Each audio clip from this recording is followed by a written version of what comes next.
Science जमात नहुम सबक 3 बरक़े रवां। आज हम इस सबक के सवाल जवाब करेंगे। सबसे पहला सवाल है, सामने की शक्ल में घरेलू बरक़ी आलात बरक़ी दौर में जोड़े दिखाई दे रहे हैं। मुशाहिदा करके मंदरजा झेल सवालों के जवाब दीजिए। अलिफ, घरेलू बरक़ी आलात किस जोड़ में जोड़े गए हैं? उसका जवाब है घरेलू बरक़ी आलात मुतवाज़ी जोड़ में जोड़े गए हैं। बे, तमाम आलात में बरक़ी कवा का फ़र्क क्या होगा? जवाब, तमाम आलात में बरक़ी कवा का फ़र्क यकसा होगा, यानी 220 वोल्ट। भारत में ये जो है आम वोल्ट जो है भारत में 220 वोल्ट होता है। जीम, आलात से बहने वाली बरक़ी रौ यकसा क्यों होगी? जवाब की तौज़ीह कीजिए। जवाब, जी नहीं, आलात से बहने वाली बरक़ी रौ यकसा नहीं होगी। चूँकि आलात मुतवाज़ी जोड़ में जोड़े गए हैं, लिहाजा आला से बहने वाली बरक़ी रौ आला के मज़ाहमत पर मुनहसर होती है। दाल, घरों में इसी तरीक़े के बरक़ी दौर का इस्तेमाल क्यों किया जाता है? जवाब, घरों में उसी तरीक़े के बरक़ी दौर का इस्तेमाल किया जाता है ताकि हर आले के अतराफ़ बरक़ी कवा का फ़र्क यकसा हो। अगला सवाल है, अगर टीवी बंद हो जाए तो क्या जारी बरक़ी दौर में रुकावट पैदा होगी? जवाब की तौज़ीह कीजिए। जवाब, जी नहीं, अगर टीवी बंद हो जाए तो जारी बरक़ी दौर में कोई रुकावट पैदा नहीं होगी। चूँकि आलात मुतवाज़ी जोड़ में जोड़े गए हैं, लिहाजा टीवी बंद होने के बाद भी दौर नहीं टूटता है और दूसरे आलात से होकर बरक़ी रौ जारी रहती है। सवाल नंबर 2, बरक़ी दौर को किसी जुज़्व यानी आले से जोड़ा जाता है, उसकी अलामतें दी हुई हैं, उनकी मदद से बरक़ी दौर को मुकम्मल कीजिए।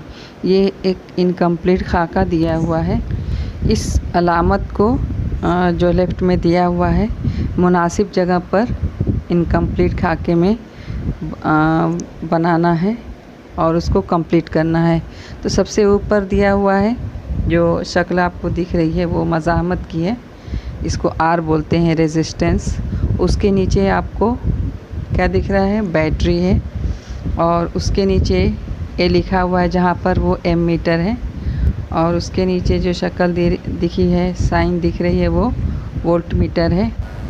उसके नीचे स्विच दी हुई है। सबसे आखिर में दिया हुआ है, ये मुतग़य्यर मज़ाहमत है, यानी मज़ाहमत में तब्दीली बरक़ी दौर के बरक़ी बहाव को कम या ज़्यादा करने के लिए इसका इस्तेमाल करते हैं। तो अब इसको शक्ल कैसे बनाएंगे आगे देखते हैं।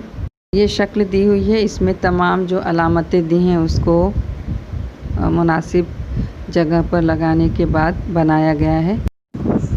इसको आप अपनी कॉपी में साफ़ सुथरी शक्ल बनाइए। इसमें सवाल पूछा है, ऊपर दिए हुए बरक़ी दौर की मदद से कौन सा उसूल साबित किया जा सकता है? तो इसका जवाब है, ऊपर दिए हुए बरक़ी दौर की मदद से ओहम का उसूल साबित किया जा सकता है। देखिए शक्ल के नीचे लिखा हुआ है। सवाल नंबर 3, दानिश के पास 15 ओहम और 30 ओहम मज़ाहमत वाले 2 बरक़ी बल्ब हैं। उसे वो बल्ब बरक़ी दौर में जोड़ना है, लेकिन अगर वो एक बल्ब को अलग अलग जोड़े तो ज़ाय हो जाते हैं। तो अलिफ, इस बल्ब को किस तरीक़े से जोड़ना पड़ेगा? जवाब, इस बल्ब को मुतवाज़ी जोड़ में जोड़ना पड़ेगा। बे, दर्ज बाला सवाल के जवाब के मुताबिक बल्ब जोड़ने के तरीक़े की खुसूसियात बताइए। जवाब नंबर 1, तमाम मज़ाहिम के अतराफ़ बरक़ी कवा का फ़र्क यकसा है। 2, मुतवाज़ी तरतीब में जोड़े गए मज़ाहिम का असर अंगेज़ मज़ाहमत इनफरादी मज़ाहिम की मज़ाहमियत से कम होती है।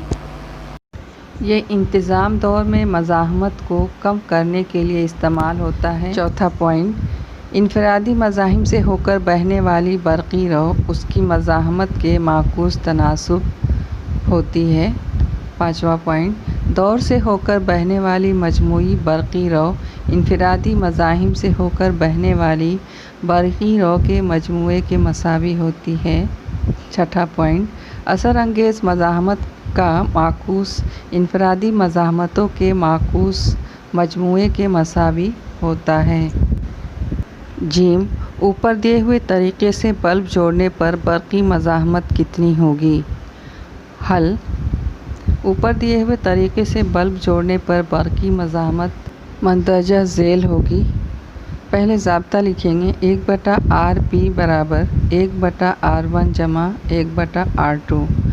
R1 पहली मज़ाहमत है और R2 दूसरी मज़ाहमत है, और RP जो है इसको मुतवाज़ी जोड़ में जोड़ने के लिए ये ज़ाब्ता रखते हैं, यानी पैरेलल यानी क्या, मुतवाज़ी।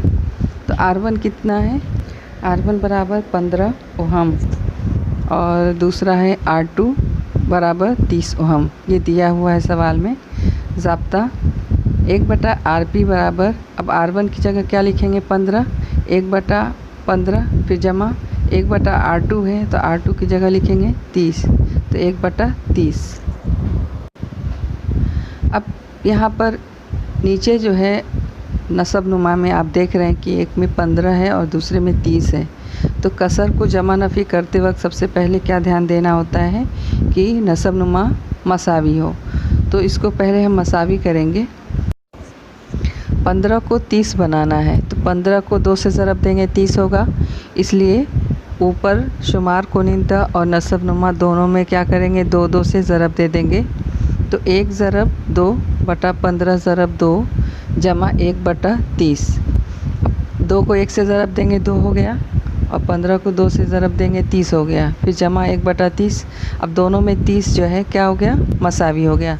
अब लिखेंगे 1/RP बराबर 2/30 जमा 1/30। अब 1/RP बराबर 2 को 1 में जमा कीजिए, 3 हो गया 3, और बटा 30, 3/30 को तकसीम देते हैं, 3 को 3 से तकसीम देंगे, 3 एकम 3 हो गया, और 3 को 30 से तकसीम देते हैं तो 3 दामे 30 है ना, 3 एकम 3 और 0 10 हो गया। अब क्या बचा? 1/RP बराबर 1/10। अब इसको अमले अक्स कर देते हैं, तो अमले अक्स जब करेंगे तो क्या होगा? वो उल्टा हो जाएगा, है ना। नीचे वाला जो नसब नुमा है वो ऊपर हो जाएगा, ऊपर वाला नीचे। तो ऊपर 1 है, नीचे आएगा 1, तो उसकी कोई वैल्यू नहीं है, इसलिए उसको हटा देंगे। तो 1/RP को उल्टा करेंगे, क्या हो गया? RP/1, और 1/10 को उल्टा करेंगे, अमले अक्स का मतलब होता है उल्टा, है ना। तो 1/10 को उल्टा करेंगे, क्या हो गया? 10/1, तो नीचे 1 है, कट गया, तो RP बराबर 10 ओहम। ये इसका जवाब हुआ। सवाल नंबर 4, मुंदरजा झेल जदवल में बरक़ी रो A में और बरक़ी कवा का फ़र्क V में दिया गया है। ये जदवल है। सबसे पहले आप देखिए V दिया है और I दिया हुआ है, बरक़ी कवा का फ़र्क और बरक़ी रो दिया हुआ है, और 4 है पहले कॉलम में और दूसरे में 9 है, और इसी तरह नीचे 5 है, 11.25 है, फिर 6 है, फिर 13.5 है। तो सबसे पहले हम क्या करेंगे? पहला सवाल दिया हुआ है कि जदवल की मदद से औसत मज़ाहमत मालूम कीजिए। तो औसत मज़ाहमत मालूम करने के लिए सबसे पहले हम मज़ाहमत मालूम करेंगे। तो उसके लिए पहले बॉक्स बना लेते हैं। तो इसमें V1 हम लेते हैं 4 वोल्ट, V2 5 वोल्ट और V3 6 वोल्ट। बरक़ी रो I1 बराबर लेंगे 9 एम्पियर, I2 11.25 एम्पियर, I3 बराबर 13.5 एम्पियर। अब पहला R1 मज़ाहमत मालूम कर लेते हैं। तो ज़ाब्ता लिखेंगे R1 बराबर V1/I1। V1 कितना है? 4, और बटा I1 कितना है? 9। 4/9 को तकसीम देंगे तो कितना आ जाएगा? 0.44 ओहम। इसी तरह R2 मालूम करेंगे। R2 बराबर V2 बटा I2 बराबर ले लेंगे। V2 कितना है 5 बटा I2 कितना है 11.25। इसमें भी पॉइंट है, पॉइंट हटाने के लिए नीचे देखिए राइट हैंड साइड से 2 मकाम पर अशारिया है, तो ऊपर शुमार कुनिंदा में और नसब नुमा में दोनों में 100 से ज़रब देंगे और अशारिया हट जाएगा। फिर कितना आ जाएगा 500 बटा 1125 तकसीम देंगे तो कितना आएगा 0.44 ओहम। तीसरा मालूम करते हैं R3 बराबर V3 बटा I3। तो V3 बराबर लिखेंगे, V3 कितना है 6 और I3 कितना है 13.5। अब यहाँ पर कीमत रख देंगे तो इसमें देखिए राइट हैंड साइड से 13.5 में एक मकाम पर अशारिया है, इसलिए शुमार कुनिंदा और नसबनुमा दोनों में 10 से ज़रब देंगे तो 6 ज़रब 10 बराबर के बाद लिखेंगे बटा 13.5 ज़रब 10। अब बराबर क्या हो जाएगा 60 बटा 135। 60 में 135 से तकसीम देंगे, जवाब आएगा 0.44। अभी आप बॉक्स देख रहे हैं, इस तरह ये बॉक्स पहले हम बना लेंगे।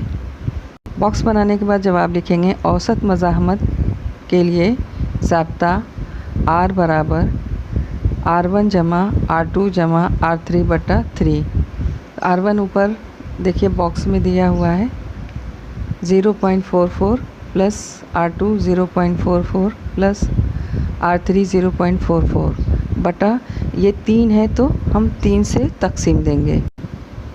अब बराबर तीनों को जमा करेंगे ऊपर तो कितना आएगा 1.32, फिर बटा 3। अब 3 से तकसीम देंगे तो बराबर कितना आएगा जवाब 0.44 ओहम। सवाल बे, बरक़ी रव और बरक़ी कवा के फ़र्क की तरसीम बनाइए। तरसीम किस किस्म की होगी? ब्रैकेट में लिखा है तरसीम न बनाएं, डायरेक्ट इसका जवाब लिखते हैं। तो आप इसमें बॉक्स में देखें कि सभी का जो है मज़ाहमत कितना है 0.44 है, यानी मसावी है।